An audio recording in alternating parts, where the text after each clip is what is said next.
Esin Akan Tarifleri YouTube kanalımdan hepinize kucak dolusu selamlar, sevgiler.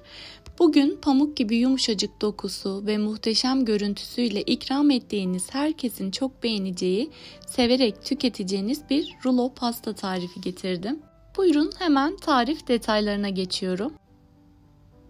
Uygun bir sos tavasının içerisine 7 yemek kaşığı sıvı yağı alalım. Ocakta bir miktar ısıttıktan sonra derince bir karıştırma kabının içerisine aktaralım.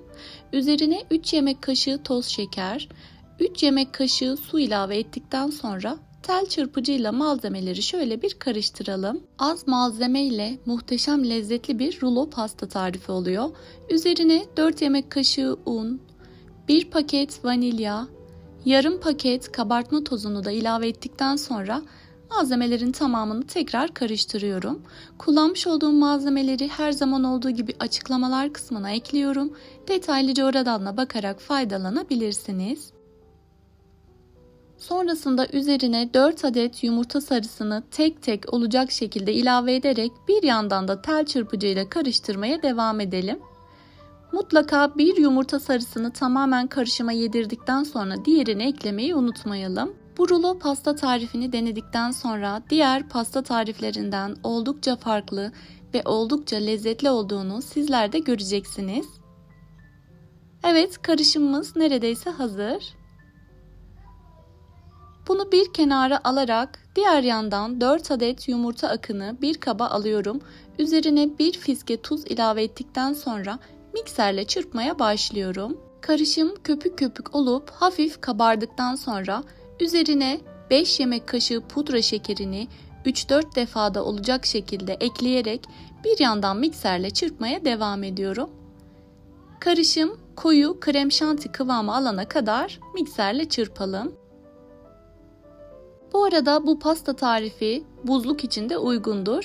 Dilerseniz hazırlayarak derin dondurucunuza koyup dilediğiniz zaman çıkartıp servise hazır hale getirebilirsiniz.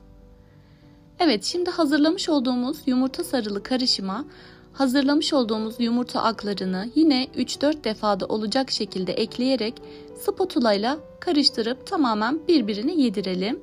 Burada mikser kullanmıyoruz. Gördüğünüz gibi tamamen spatula ile alttan üste karıştırarak yumurta aklarını diğer karışıma yediriyorum. Rulo pastamızın yumuşacık dokusunu sizler kek harcından da rahatlıkla anlayabilirsiniz. Görmüş olduğunuz gibi ipek gibi muhteşem bir kıvamı, dokusu var şimdiden. Bu tarifi sizler de gönül rahatlığıyla ailenize, sevdiklerinize yaparak ikram edebilirsiniz. Emin olun ki herkes tarifini isteyecek. Evet, kek harcımız hazır.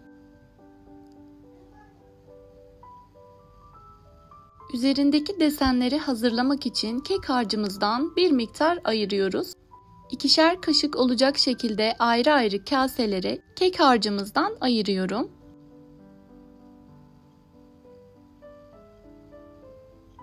Hamurlardan birine bir dolu çay kaşığı kakao, diğerine ise çay kaşığının ucu ile kakao ilave ettikten sonra karıştırarak açık renkli hamurumu ve koyu renkli hamurumu hazır hale getiriyorum.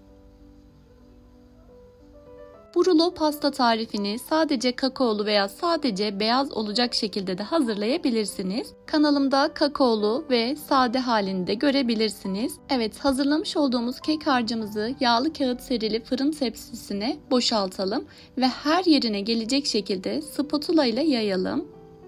Bu arada beni hangi şehirden ya da ülkeden izliyorsanız yorumlar kısmına yazarsanız okumaktan mutluluk duyacağım. Elimden geldiğince herkese tek tek dönüş sağlamaya çalışıyorum. Sizlerin de yorumunuzu cevapsız bırakmamaya gayret edeceğim. Hazırlamış olduğumuz açık renkli kakaolu hamurdan kekimizin üzerine birer çay kaşığı videodaki gibi bırakalım. Çok kolay bir yöntemle muhteşem leopar desenli bir rulo pasta tarifi yapıyoruz. Hazırlaması da yemesi de gerçekten çok keyifli bir pasta tarifi. Evet, tamamını aynı şekilde hazırladıktan sonra kenar kısımlarını bu şekilde koyu renkli kakaolu hamurdan videodaki gibi şekillendirelim. Muhteşem leopar desenli kek hamurumuz artık fırına gitmeye hazır. Önceden ısıtılmış alt üst ayarda fırında 200 derecede tam 10 dakika pişmeye bırakalım. Şöyle birkaç kez zemine vurarak hava kabarcıklarını çıkardıktan sonra kekimizi fırına gönderelim. Biz de diğer yandan arasında kullanacağımız kremayı hazırlayalım.